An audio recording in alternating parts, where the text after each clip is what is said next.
Hello friends, how are you. अच्छा, आज हम यहाँ पे आज मिले हैं ऑनलाइन। और हमारा जो मेन ऑब्जेक्टिव है वो है मार्केट के बारे में। हमको बहुत सारी अभी क्वेश्चंस होंगे। मार्केट की जो कंडीशंस है उसके कारण हमारे हमारे पास बहुत सारे क्वेश्चंस होंगे आपके पास, बराबर। तो मैंने एक छोटा सा प्रेजेंटेशन बनाया है और वो 15 से 20 मिनट में वो खत्म हो जाएगा, 20 से 25 मिनट मैक्स टू मैक्स। और उसके बाद हम क्वेश्चन एंड आंसर सेशन रखेंगे और जिसमें आप का जो भी क्वेश्चन होगा वो हम लेंगे, ठीक है। और सबसे पहले आप आज सैटरडे यहाँ पे इकट्ठा हुए हैं, उससे उसके लिए बहुत थैंक यू आप सबको। और अभी हम हमारा सेशन चालू करने जा रहे हैं। So the first question is, how many of you want to create wealth. आप में से कितने लोग ऐसे हैं। अच्छा फ्रेंड्स, ये जो सेशन है ना वो हम इंटरेक्टिव रखेंगे। इंटरेक्टिव मतलब कि मैं आपको यहाँ से अगर कुछ क्वेश्चन पूछता हूँ, मैं 2-3 बार क्वेश्चन पूछूंगा आपको, ये जब सेशन हमारा चालू है तब। और तब आपको चैट बॉक्स जो हमारा है, चैट बॉक्स में से आपको चैट बॉक्स में जाके आपको टाइप करना पड़ेगा कि मैं जो आपको जवाब सवाल पूछूंगा उसका जवाब आपको टाइप करना है, बराबर। अभी how many of you want to create wealth, आप में से कितने लोग हैं जिसको वेल्थ बनानी है। तो आप चैट बॉक्स में जाके यस कीजिए, यस टाइप कीजिए, चैट बॉक्स में जाके यस टाइप कीजिए। Yes, so I want more answers friends, yes type कीजिए चैट बॉक्स में। तो मुझे पता चलेगा कि ओके, आप लोगों को भी वेल्थ बनानी है, आप लोगों को भी रिच बनना है, बराबर। Okay friends, thank you very much for your response, thank you very much for your answers friends. Okay, अभी नेक्स्ट हमारा जो स्लाइड है वहां पे हम जाते हैं।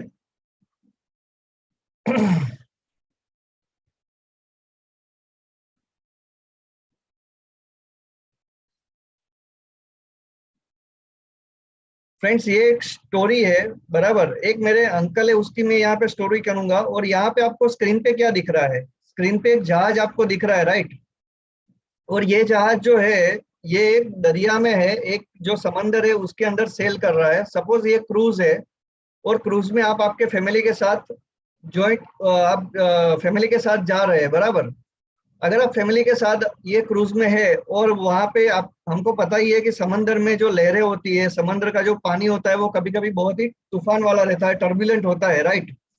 तो अगर तूफान वाला पानी रहा और अगर टर्बुलेंट समंदर रहा तो जहाज बहुत वाइब्रेंट होगा, बहुत ही हिलेगा डुलेगा, राइट। तो आप क्या करेंगे कि जो भी आपके पास है आजू बाजू उसको पकड़ के बैठ जाएंगे, राइट, या हम उसमें से कूद जाएंगे, बराबर। तो हमको क्या करना पड़ेगा कि हमारे पास जो भी है उसमें उसको हमको पकड़ के बैठना पड़ेगा। अगर खड़े हैं तो बैठ जाना पड़ेगा और टाइट बैठना पड़ेगा, ठीक है। अभी सेम चीज होती है अगर हम हवाई जहाज में जाते हैं, कभी कभी टर्बुलेंट एयर आती है तो भी हमारा यही रिस्पॉन्स रहता है। हमको पायलट होता है, जो क्रू होती है, जो एयर होस्टेसेस रहते हैं, वो हमको बोलते हैं कि आप पकड़ के बैठो, यहाँ पे अभी टर्बुलेंस आ रहा है, बराबर। हम प्लेन में से कूदते हैं क्या, हम कूद नहीं जाते हैं, हम वहां पे बैठते हैं और पकड़ के बैठते हैं, बराबर। तो उससे क्या होता है, मेरा ये जो मैंने स्टोरी आपको बताई, ये क्रूज और या तो एयरप्लेन की, हवाई जहाज की जो स्टोरी मैं आपको बता रहा हूँ, उसमें होता क्या है कि सपोज अभी मार्केट बहुत ही पिछले 10-12 दिन से बहुत ही वोलाटाइल है, बहुत ही टर्बुलेंट टाइम्स है भाई अभी मार्केट में।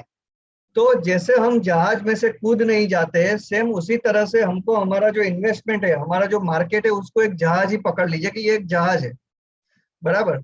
तो हम उसमें से कूदने वाले नहीं है, हमको उसमें से विड्रॉ नहीं करना है, हमको उसमें से रिडीम्शन नहीं करना है हमारा अमाउंट। लेकिन हमारा जो भी गोल है, एक जहाज है, वो उसका जो डेस्टिनेशन रहता है वहां तक जाता है। तो हमारा जो गोल है जिसके लिए हमने हमारा इन्वेस्टमेंट चालू किया है, वहां तक हमको जाना पड़ेगा, वो गोल को अचीव करना पड़ेगा। बीच बीच में टर्बुलेंट टाइम्स आने वाले हैं, तो हमको उसमें घबराना नहीं है और उस हमें होल्ड टाइट, हमको टाइट पकड़ के बैठना पड़ेगा, राइट।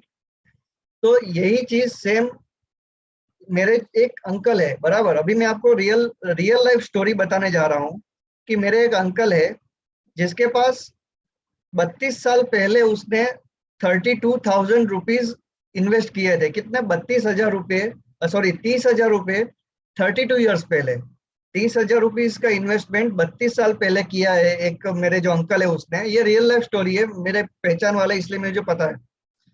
तो वो जो उसने इन्वेस्टमेंट किया था अंकल ने, वो 32 साल पहले किया 30,000, और राइट नाउ वो इन्वेस्टमेंट की वैल्यू अबाउट 1.3 करोड़ से भी ज्यादा है। मतलब कि 30,000 के अभी 1.3 करोड़ से ज्यादा अमाउंट बनी है in 32 years. That is about 24 to 25% annualised return. Annual return जो हम बोलते हैं वो अबाउट 25% से भी ज्यादा उसको मिला है। अभी फ्रेंड्स, मैं जब आपको बोलूंगा कि 30,000 की इन्वेस्टमेंट 1.3 करोड़ हो गई, और दूसरी चीज कि ये जो अंकल है, मेरे जो अंकल है, वो 45 ईयर्स की एज पे रिटायर हो गए। आज उसकी एज अबाउट 57 ईयर्स है, तो पिछले 12 साल से वो रिटायर्ड है। उसने अपने बेटे की शादी की, उसने, उसकी एक लड़की है, उसकी भी शादी हो गई। ये सब यही इन्वेस्टमेंट्स में से उन्होंने विड्रॉ कर करके उसने ये सब अपनी जो रिस्पॉन्सिबिलिटी थी वो खत्म की। बराबर। तो मेरे जो ये अंकल थे जिसकी मैं आपको स्टोरी बता रहा हूँ, उसमें आपको ये कैसा लग रहा है? बहुत अच्छा लगा ना कि 30,000 रुपए का इन्वेस्टमेंट अभी 1.5 करोड़ जैसा हो गया या 1.25 करोड़ जैसा हो गया, ये हमको बहुत अच्छा लगता है। लेकिन जैसे ये जहाज है या एरोप्लेन है, हवाई जहाज है या क्रूज शिप है, जैसे जैसे इसमें हमको टर्बुलेंट टाइम्स आते हैं तो हमको होल्ड करना करना पड़ता है, पकड़ के बैठना पड़ता है। सेम उसी तरह से मार्केट भी आपको वही एक्सपीरियंस देता है। बराबर। लास्ट जो हमारा सेशन था उसमें भी मैंने ये चार्ट दिखाया था, ये चार्ट मैं वापस अभी दिखा रहा हूँ कि जैसे पकड़ लो अभी ये 30 ईयर्स मेरे अंकल ने जो इन्वेस्टमेंट किया, वहां पे बीच में हर्षद मेहता का स्कैम भी आ गया। मुंबई में ब्लास्ट जब हुए, जो इवन बॉम्बे स्टॉक एक्सचेंज की साइट पे भी ब्लास्ट हुए थे। फिर पोखरण में ब्लास्ट हुए, उस टाइम पे पूरी दुनिया ने इंडिया पे सैंक्शंस लगाए थे। बराबर। फिर 2008 का यूएस का सब प्राइम क्राइसिस आया, जिसमें पूरा वर्ल्ड के सभी मार्केट्स क्रैश हुए थे। बराबर। फिर 2G स्कैम, कॉल स्कैम, वो सब भी आया। बाद में कोरोना आउटब्रेक भी आया। ये सब चीज, ये सब टर्बुलेंट टाइम्स में पसार होके ये इन्वेस्टमेंट 1.3 करोड़ बनाए। बराबर। तो कहने का मतलब क्या है कि ये जब हम बोलते हैं कि ये जो इन्वेस्टमेंट बन गया, ये तो बहुत अच्छा है, बहुत बढ़िया है। लेकिन ये जो टर्बुलेंट टाइम्स में उसको, वो इन्वेस्टमेंट को हमको पकड़ के बैठना पड़ता है। मार्केट में कुछ भी न्यूज आए, न्यूज चैनल में जो भी आए, मीडिया में, न्यूज़पेपर में जो भी आए, लेकिन हमको क्या करना पड़ेगा? हमारा जो गोल है, हमारा जो इन्वेस्टमेंट है, उसको पकड़ के बैठना पड़ेगा। एग्री? चलो अभी हम नेक्स्ट एक और एग्जांपल लेते हैं। ये भी एक रियल लाइफ एग्जांपल हम लेते हैं। ये एक क्लाइंट है, उसका ये पोर्टफोलियो मैंने आपको यहाँ पे दिखाया है, स्टेटमेंट है। ये जो सर है, उसने 2011, जून 2011 से उसकी एसआईपी चालू है। ये 4,000 रुपीज की एसआईपी हर महीने चल रही है। 2011, जून 2011 से लेके नीचे के पोर्शन में आपको करंट डेट तक का स्टेटमेंट दिखेगा। बराबर। कि आपको नीचे जो, अगर आप देखोगे जूम करके, तो करंट डेट तक का स्टेटमेंट दिख रहा है हमको कि उसने, अच्छा एक कमेंट आई है फ्रेंड्स की स्क्रीन इज नॉट विजिबल। अगर आपको स्क्रीन मेरी दिख रही है तो यस टाइप कीजिए, screen is visible, yes type कीजिए प्लीज, अगर स्क्रीन दिख रही है तो। फ्रेंड्स मेरी स्क्रीन अगर दिख रही है तो यस टाइप कीजिए।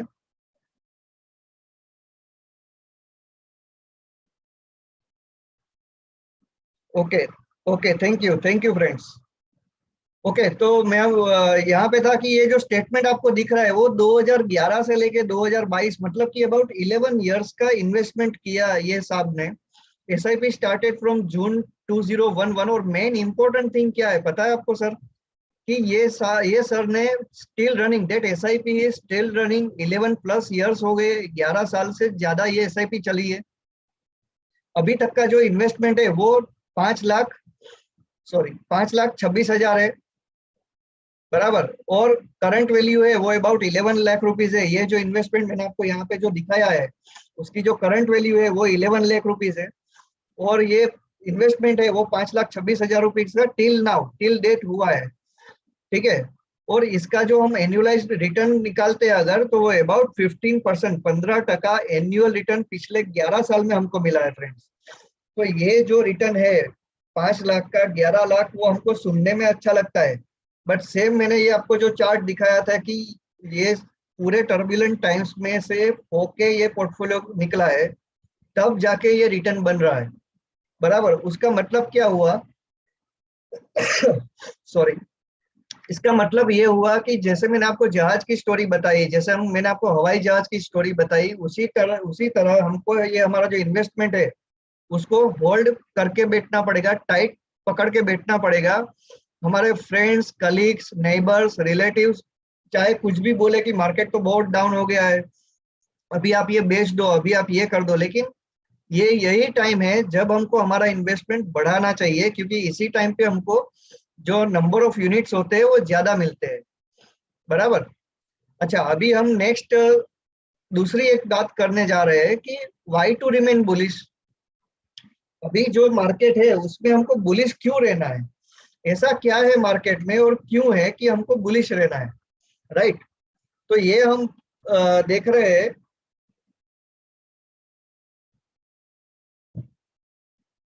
अभी जो इकोनॉमी का ग्रोथ है, अभी जो इंडिया की जीडीपी है, मतलब कि जो ग्रोस डोमेस्टिक प्रोडक्ट, मतलब कि पूरे एक साल में पूरे इंडिया में कितना टर्नओवर होता है, कितना बिजनेस होता है, उसका जो करंट फिगर है वो अबाउट 3 ट्रिलियन यूएस डॉलर्स है। और जो गवर्नमेंट का टारगेट है और जो इकोनॉमिस्ट जो बोल रहे हैं उसके बेस पे बोल रहे हैं, तो उसके बेस पे अगर हम देखने जाए तो 2025 मतलब कि नेक्स्ट 2 to 3 इयर्स में ये जो जीडीपी का ग्रोथ है वो ग्रो होके अबाउट 5 ट्रिलियन होने वाली है। इसका क्या मतलब है फ्रेंड्स? इसका दो मतलब हम निकाल सकते हैं कि हिस्टोरिकली जितने भी डेवलप्ड नेशन है, मतलब कि जैसे जापान हो गया, यूएस हो गया, यूरोप हो गया, जितने भी डेवलप्ड कंट्रीज है उसमें जब जब ये ग्रोथ हुआ है, जब जब 2 से 3 ट्रिलियन से 5 ट्रिलियन या 7 ट्रिलियन तक उसकी जो इकोनॉमिक ग्रोथ हुई है, तब वहाँ की जो स्टॉक मार्केट है उसने बहुत बढ़िया रिटर्न बना के दिया है। मतलब कि जब इकोनॉमी आपकी जो होती है वो डबल ग्रोथ होती है, 2 से 3 साल में हमारी जो इकोनॉमी है वो डबल ग्रो होने वाली है। तो हिस्टोरिकली जो डेवलप्ड नेशन है वहां पे जब ये हुआ है, तब वहां की स्टॉक मार्केट ने बहुत बड़ा पैसा बना के दिया है वहां के इन्वेस्टर्स को। ठीक है। तो इसके बेस पे हम बोल सकते हैं क्या कि यही चीज हमको भी शायद मिल सकती है, यही ग्रोथ शायद हमारी मार्केट में भी दिख सकता है। राइट। अभी ये हो गया एक इकोनॉमी का पार्ट। दूसरा क्या होता है, डेमोग्राफिक डिविडेंड जिसको बोलते हैं, उसका क्या मतलब है? ये शायद आपने कहीं पे न्यूज चैनल में, न्यूज मीडिया में, कहीं पे न्यूज़पेपर में पढ़ा होगा, देखा होगा। डेमोग्राफिक डिविडेंड का अभी मैं आपको लाइव एग्जांपल देता हूँ कि उसका मतलब क्या है। अभी ये आपको जो चार्ट दिख रहा है, इसमें दो चार्ट है, दो अलग अलग कंट्री की है, और ये पॉपुलेशन का, इसको बोलते हैं pyramid graph, population pyramid graph बोलते हैं। जो लेफ्ट साइड पे आपको दिख रहा है वो यूनाइटेड किंगडम मतलब कि ब्रिटेन का है, जो राइट साइड में दिख रहा है वो अमेरिका का है, यूएसए का है। यहाँ पे ये ग्राफ क्या दिखा रहा है कि ये एज वाइज है, और ये जितने आपको बार्स दिख रहे हैं, जितने बार है, वो एज वाइज पॉपुलेशन का डिस्ट्रीब्यूशन किया गया है कि ये जो यूके की पॉपुलेशन है वो ज्यादातर 25 प्लस की एज में है। बराबर। सेम यहाँ पे अगर हम यूएस में देखने जाए तो ये इक्वली डिस्ट्रीब्यूटेड है, 20 इयर्स की एज ब्रैकेट, 40 इयर्स की, 60 इयर्स की। Right. So this are equally distributed. बराबर। और जो ब्रिटेन है वहां पे ये हमको दिख रहा है कि 40 प्लस की एज या 30 प्लस की एज में ज्यादातर पॉपुलेशन उसकी उसकी है। ये जो ग्राफ है ये यूएस गवर्नमेंट की वेबसाइट पे से लिया है, और ये लेटेस्ट जो डेटा अवेलेबल है उसके बेस पे बनाया गया है। बराबर। नेक्स्ट हम चार्ट देखते हैं कि सपोज चाइना है। बराबर। तो एशिया में our competition is with suppose China. नाउ चाइना का ये जो ग्राफ हम दिख रहे हैं उसमें भी आप देख सकते हैं कि 25 से प्लस की एज बैंड में सबसे ज्यादा पॉपुलेशन है। राइट। इधर आपको दिख रहा है कि 25 की प्लस में सबसे ज्यादा पॉपुलेशन अभी हमको मिल रही है। दूसरा चीज अगर हम यहाँ पे फ्रांस का देखें तो फ्रांस में भी हम देख सकते हैं कि जैसे यूएस में था इक्वली डिस्ट्रीब्यूशन था, वैसे यहाँ पे भी इक्वली डिस्ट्रीब्यूशन है, और ज्यादा पॉपुलेशन हमको दिख रही है 35 प्लस में। बराबर। 35 इयर्स की प्लस का जो एज ग्रुप है वहां पे ज्यादा है पॉपुलेशन।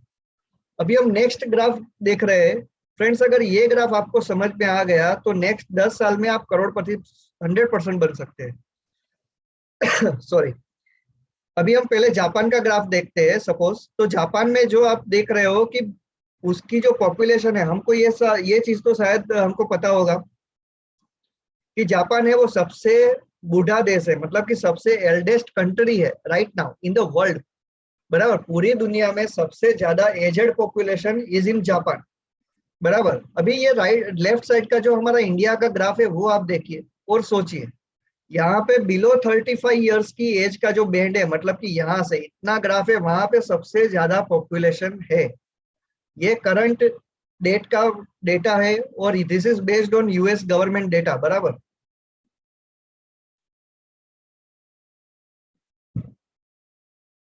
इससे क्या हमको समझना है कि एवरेज जो एज है, करंट जो एवरेज है इंडियन इंडियन पॉपुलेशन की, वो बिलो 35 ईयर्स की एज है। इससे होता क्या है, अब अगर हमारी एज इतनी यंग है तो उससे क्या होगा वो हम अभी समझते हैं।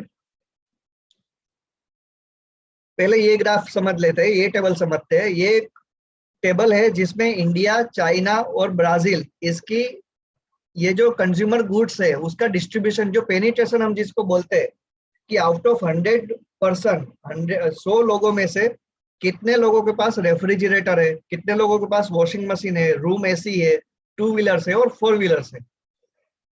राइट। तो इंडिया में रेफ्रिजरेटर है वो आउट ऑफ 137 लोगों के पास है।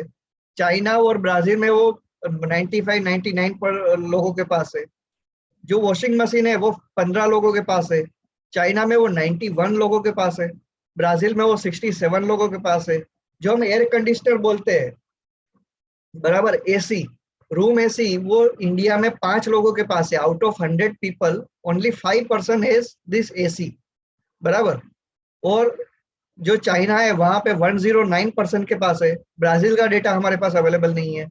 टू व्हीलर में India is better than other countries, वहां पे हमारे पास ज्यादा टू व्हीलर है। लेकिन फोर व्हीलर्स जो हाई टिकट प्रोडक्ट है, जो जिसकी टिकट साइज ज्यादा है, जैसे कि फोर व्हीलर्स हो गई, तो वहां पे इंडिया का पेनिट्रेशन बहुत ही कम है। जहाँ पे ब्राजील और चाइना जैसी कंट्री में वो पेनिट्रेशन मोर देन 50% है।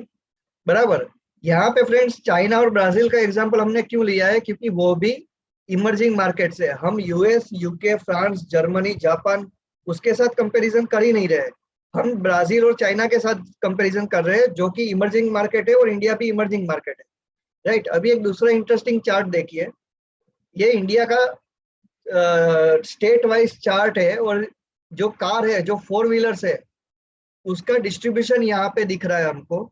तो यहाँ पे अगर हम देखें कि पेनिट्रेशन है वो सिर्फ 7% है, मतलब कि आउट ऑफ 100 पीपल ओनली 7% है कार इन इंडिया। बराबर। जैसे गुजरात में देखे तो 11 लोगों के पास है, राजस्थान में 8 लोगों के पास है, हिमाचल में 22 लोगों के पास है आउट ऑफ 100। यूपी में 5 लोगों के पास है, एमपी में 5 लोगों के पास है, मध्य प्रदेश में 5 लोगों के पास है। Then Maharashtra is having 9%। Goa is the highest. Goa जो स्टेट है, जो बहुत ही छोटा है, राइट, यहाँ पे आपको दिख भी नहीं रहा होगा, अगर आप मोबाइल से देख रहे हो तो जूम करना पड़ेगा आपको। हियर इज गोवा, जिसके पास सबसे ज्यादा कार है 45%। So out of 100 people 45% is car in Goa.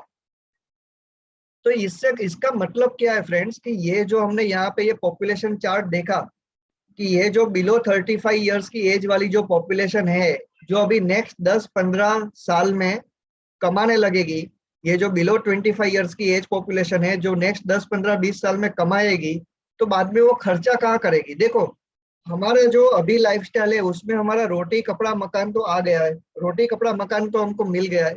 लेकिन ये सब जो डिस्क्रिशनरी स्पेंड है, इसको बोलते हैं डिस्क्रिशनरी स्पेंडिंग। बराबर। कि रोटी कपड़ा मकान के अलावा की जो ये सब स्पेंडिंग है, वहां पे ये सब रुपए जाने वाले हैं। उसमें क्या होता है, सपोज मोबाइल फोन से, then laptops, bike, car. Friends मैं एक एग्जांपल देना चाहता हूँ। मैं जहाँ पे जॉब करता हूँ, वहां पे जो फ्रेशर है वो लोग 1.5 लाख रुपए की, वो फ्रेशर है जो अभी ज्वाइन किया है, 20-22 हजार की सैलरी होती है जो फ्रेशर होते हैं उसकी, या 25 हजार तक की सैलरी सपोज होती है। तो वो लोग क्या करते हैं, 1-2-3 महीने में बाइक ले लेते हैं, और बाइक भी 50,000 वाली नहीं लेते, 60-70,000 वाली नहीं लेते। वो लोग बाइक लेते 1 लाख की, 1.5 लाख की, 1.25 लाख की बाइक ले लेते लेते राइट फ्रेंड्स? आप में से कितने लोग ऐसे आपके रिलेटिव हो, फ्रेंड्स हो, नेबर्स हो, उसको आप जानते होगे कि जो जिसके जिसके बच्चे ने ऐसी बाइक ली हो? अगर आप आपके फ्रेंड्स में से किसी, आपके सर्कल में से किसी ने ऐसी बाइक ली हो, आपको पता है, तो यस टाइप कीजिए चैट बॉक्स में कि यस। बराबर। मेरा तो ये एक्सपीरियंस है कि लोग ऐसी बाइक बार अभी ज्यादातर परचेस कर रहे हैं। फ्रेंड्स यस टाइप कीजिए अगर आप किसी को पहचानते हैं, ऐसे बंदे को कि जो जिसने ऐसी बाइक परचेस की है, तो यस टाइप कीजिए चैट बॉक्स में। Thank you friends, thank you for your response. तो सेम यही चीज क्या होता है, जैसे मोबाइल फोन हो गया। अच्छा फ्रेंड्स, मोबाइल फोन है, आप सोचिए कि यहाँ पे ये जो ग्राफ है, यहाँ पे जो 60 इयर्स का बंदा होगा या 55 इयर्स या 50 साल का जो बंदा है, इंडियन, हम इंडियन पॉपुलेशन की बात कर रहे हैं अभी, तो 50 साल का जो बंदा होगा उसके पास मोबाइल 50,000 वाला होगा, या जो 20, 22, 25 या 30 साल वाला बंदा होगा, 25 साल की उम्र वाला जो बंदा होगा, उसके पास महंगा फोन होगा। बराबर। तो ये सब चीज जो आएगी, जैसे मोबाइल फोन हो गया, लैपटॉप हो गया, बाइक, कार हो गया, वेकेशंस हो गया फ्रेंड्स, जैसे घूमने जाना है, आउटिंग करनी है, नाइट आउटिंग करनी है, पब में जाना है, तो ये सब कौन करेगा? 50 साल वाला बंदा करेगा या 25 साल वाला करेगा? ठीक है, ऑब्वियसली 25 साल वाला बंदा करने वाला है। तो ये जो जापान के लोग हैं, जो जिसकी एवरेज एज अभी 50+ की हो गई है, वो लोग पब में जाएंगे क्या? वो लोग बाइक लेंगे क्या 1.5 लाख वाली? वो लोग अपना जो फोन है वो अपग्रेड करेंगे हर 2 साल में? नहीं करने वाले हैं। लेकिन जो यहाँ पे 25 साल वाला बंदा है, वो ये सब चीज करने वाला है, डिस्क्रिशनरी स्पेंडिंग करने वाला है। फिर हो गया हमारा ओटीटी सब्सक्रिप्शन। बराबर। आज एवरेज जो फैमिली है उसके पास भी 5 सब्सक्रिप्शन तो होते ही है। बराबर। तो ये सब चीज कहाँ पे जाएगी? ये सब चीज यहाँ पे जो हमारी जीडीपी की बात की कि ये 3 ट्रिलियन से जो 5 ट्रिलियन इकोनॉमी होने वाली है, जो 3 ट्रिलियन से 5 ट्रिलियन या 7 ट्रिलियन तक जो इकोनॉमी जाने वाली है, वो सब चीज यहीं पे आएगी। ठीक है। और ये फ्रेंड्स, ओटीटी मीन्स कि ओटीटी मतलब जो अलग अलग प्लेटफॉर्म है ओवर द, जो नेटफ्लिक्स है, ये सब जो ओवर द एयर जो सब्सक्रिप्शन होते हैं उसको ओटीटी बोलते हैं। नेटफ्लिक्स, अमेजोन हो गया, डिज्नी हॉटस्टार हो गया, ये सबको ओटीटी बोलते हैं। बराबर। तो ये सब चीज कौन करेगा? जो 50-60 साल का बंदा है वो नहीं करने वाला है, वो तो अपना रिमोट लेकर टीवी देखेगा। लेकिन जो 25 साल का बंदा है, वो हमेशा मोबाइल में ही वो सब सब्सक्रिप्शन लेने वाला है। बराबर। सो यही चीज हमको क्या फायदा होगा, ये जो हमारी जीडीपी है वो यहीं पे हमको फायदा होगा कि ये डेमोग्राफिक डिविडेंड जो है, अभी जो हमारे पास यंग पॉपुलेशन है उसको रोटी कपड़ा मकान तो मिल गया, लेकिन ये सब चीज भी उसको चाहिए।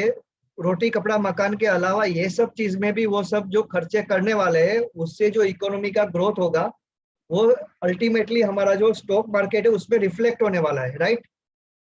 तो यही चीज का हमको फायदा लेना चाहिए।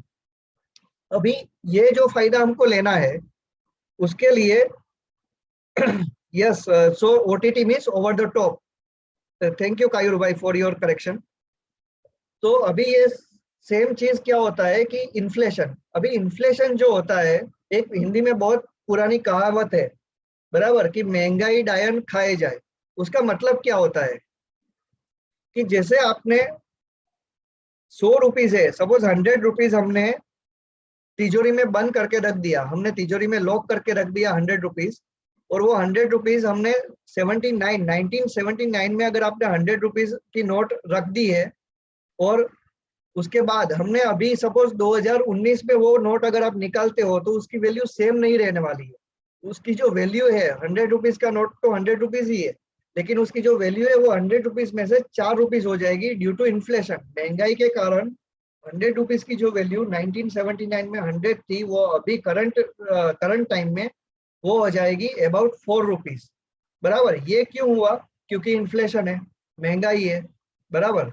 तो यही चीज, अगर हमको ये जीडीपी के में जो ग्रोथ होने वाला है उसमें अगर हमको पार्टिसिपेशन करना है, उसमें हमको भाग लेना है, तो उसके लिए हमको ऐसी प्रोडक्ट में इन्वेस्टमेंट करना पड़ेगा कि जो ये जो इन्फ्लेशन का प्रॉब्लम है उसको हम कंट्रोल में रह सके, उसको हम बीट कर सके, हमको इन्फ्लेशन को बीट कर सके, ऐसी प्रोडक्ट में इन्वेस्टमेंट करना पड़ेगा, राइट। सो ये जो हमको करना है उसके लिए जो ग्रोथ प्रोडक्ट है, जैसे इक्विटी मार्केट हो गया, रियल एस्टेट हो गया, गोल्ड हो गया, ये सब चीज ग्रोथ प्रोडक्ट होती है जो आपको इन्फ्लेशन बीट करके आपको ज्यादा पैसा बना के देता है, बराबर। अभी ये सब करना क्यों है फ्रेंड्स? ये हमने बोला कि इन्फ्लेशन भी है, जीडीपी का भी ग्रोथ होने वाला है, तो इसमें पार्टिसिपेशन करना चाहिए। लेकिन क्यों करना है? क्योंकि हमारे जो फाइनेंशियल गोल्स है, जो भी आपके फाइनेंशियल गोल है, उसको अचीव करने के लिए हमें ये इन्वेस्टमेंट करना चाहिए। अभी मैं आपको 2 से 3 ऐसे एग्जाम्पल दूंगा, एग्जाम्पल बताऊंगा कि जो अलग अलग हमारे फाइनेंशियल गोल होते हैं उसमें हमको इन्वेस्टमेंट करके कैसे हम उसको अचीव कर सकते हैं। जैसे सपोज कोई पेरेंट्स है जिसका ये एजुकेशन प्लानिंग है, बराबर। अभी करंट पोस्ट ग्रेजुएशन एक्सपेंस हम मान के चलते हैं कि 10 लाख रुपए है आज की तारीख में। अगर वो उसके बच्चे हैं, वो अगर एडमिशन लेते हैं, लड़का है या लड़की है, वो एडमिशन लेते हैं तो 10 लाख रुपए चाहिए।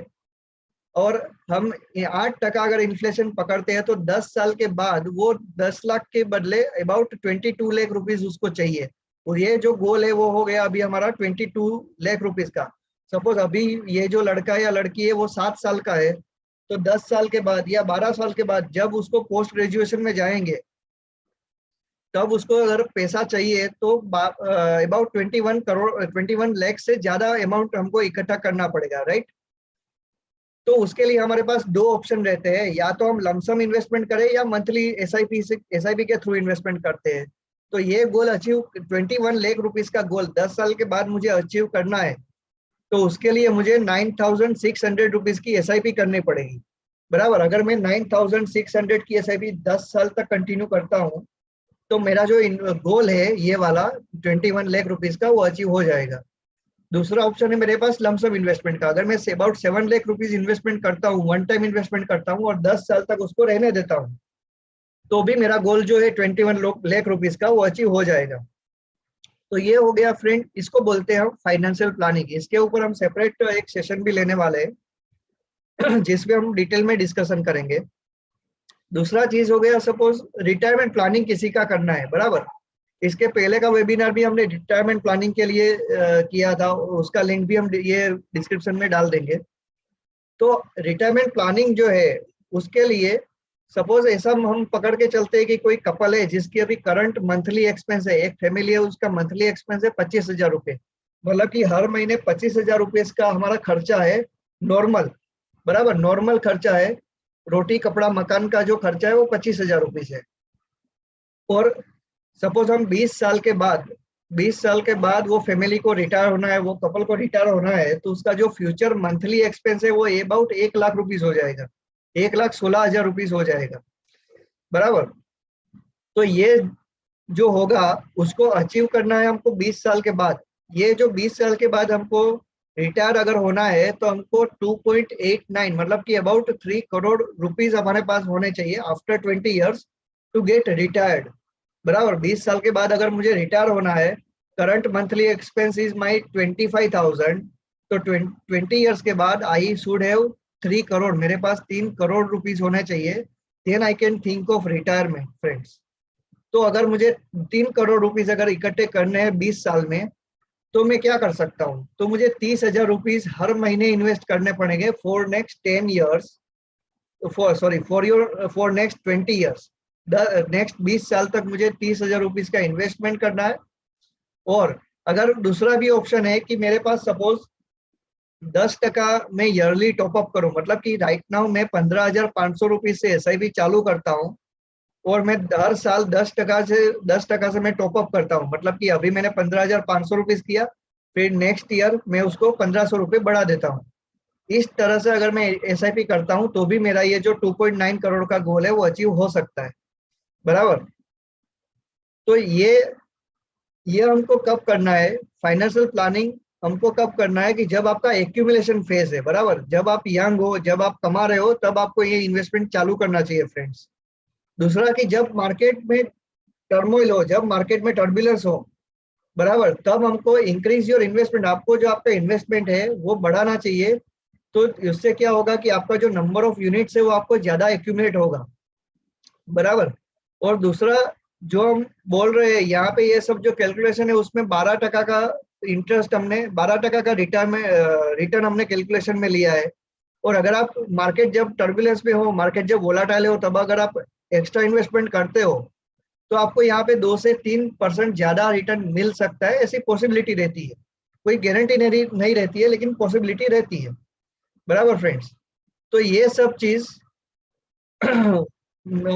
हमको ध्यान में रख के हमारा फाइनेंशियल गोल जो है वो अचीव कर सकते हैं।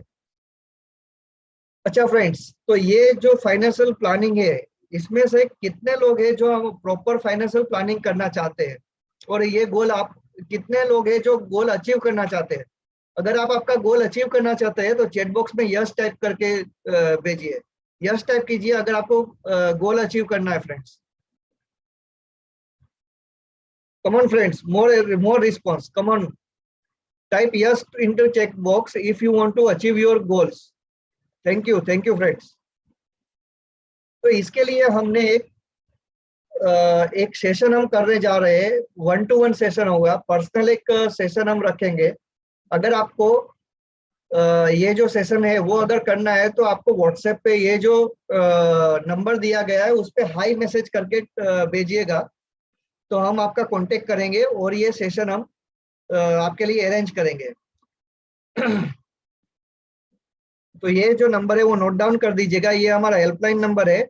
और जो हमारे बैक ऑफिस एग्जीक्यूटिव है सेजल पटेल, वो ये नंबर हैंडल कर रहे हैं, और civil contact you for this session.